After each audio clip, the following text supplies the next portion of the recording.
Halo Sobat Portal 5. Berikut kasus-kasus penipuan unik yang pernah terjadi. Penipuan memang sering terjadi. Hal ini terjadi bisa di mana saja, kapan saja, dan modusnya pun berbeda-beda.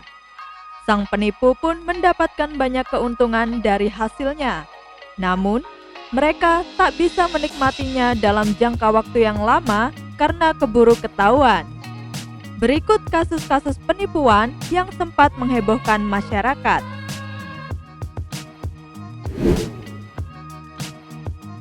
Baru-baru ini diberitakan bahwa putri kerajaan Arab Saudi, Lolwah binti Muhammad bin Abdullah Al Saud, menjadi korban penipuan dua warga negara Indonesia.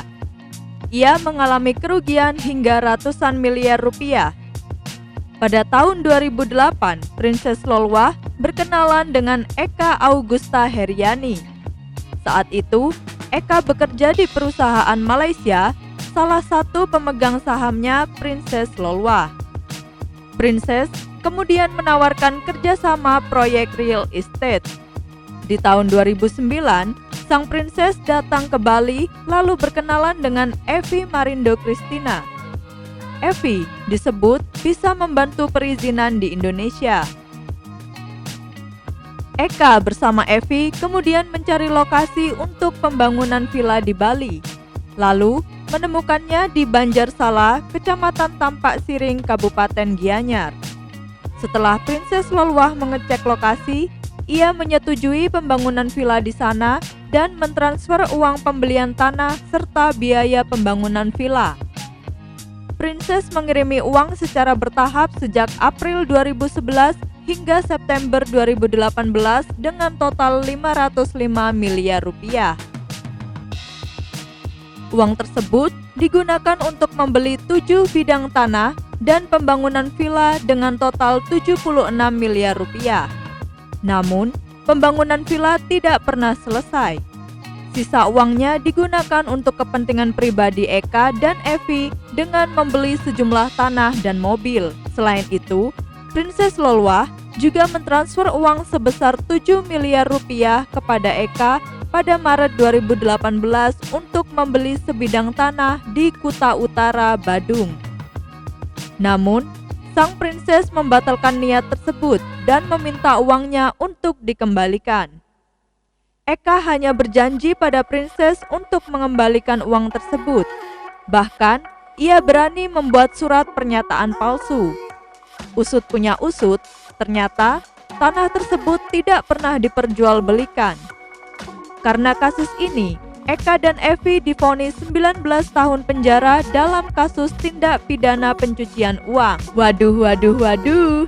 Berani-beraninya nipu putri kerajaan ya sob.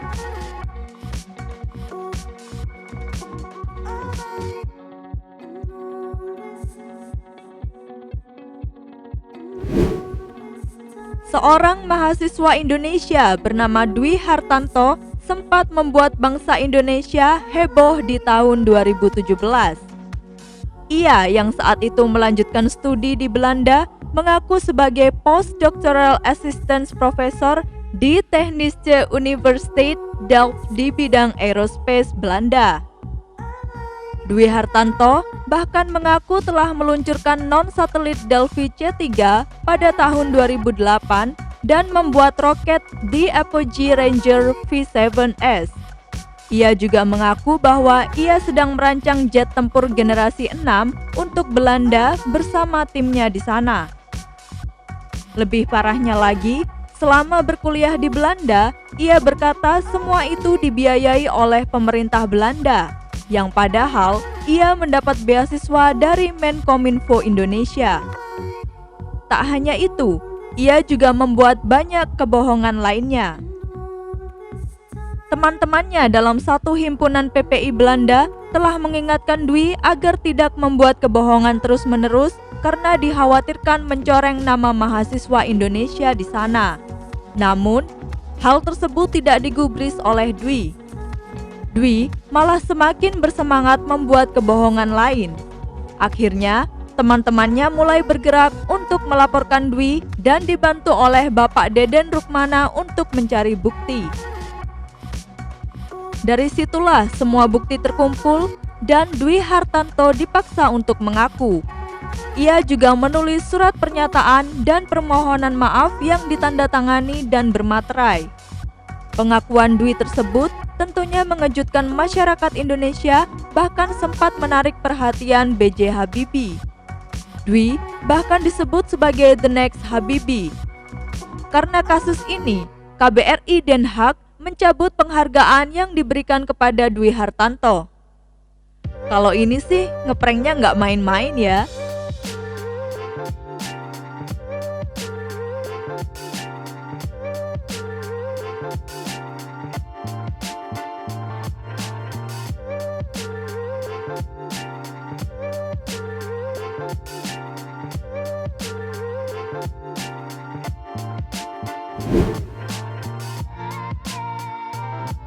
Rudi Kurniawan adalah keponakan dari seorang koruptor ulung di Indonesia, Edi Tansi.